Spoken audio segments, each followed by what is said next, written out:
టాలీవుడ్ ఇండస్ట్రీలో cute couples గా పేరు తెచ్చుకున్న వారిలో సమంత నాగచైతన్య ముందు వరుసలో ఉంటారు. వీరిద్దరూ ప్రేమించుకుని కుటుంబ సభ్యుల సమక్షంలో హిందూ క్రిస్టియన్ సాంప్రదాయ పద్ధతిలో అంగరంగ వైభవంగా వివాహం జరుపుకున్నారు. ఎంతో అన్యోన్యంగా వారి వైవాహిక జీవితం కొనసాగింది. చాలా సంతోషంగా ఉన్న ఈ జంట మనస్పర్ధాల కారణంగా విడాకులు తీసుకున్నారు. విడాకుల అనంతరం ఎవరికి వారు వారి లైఫ్ ను సక్సెస్ఫుల్ గా కొనసాగిస్తున్న సంగతి తెలిసిందే. ఇక నాగ చైతన్య రెండవ వివాహం చేసుకుని ఎంతో సంతోషంగా ఉన్నారు. సమంత మాత్రం సింగిల్ గా తన లైఫ్ ని కొనసాగిస్తోంది. నాగ చైతన్య సమంత విడాకుల విషయంపై నాగ చైతన్య మేనత్త నాగ సుశీల కీలక వ్యాఖ్యలు చేశారు.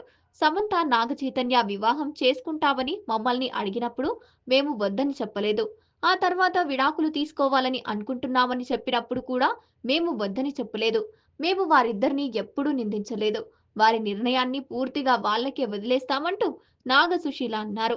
ప్రస్తుతం ఈ మాటలు సోషల్ మీడియాలో వైరల్‌గా మారాయి.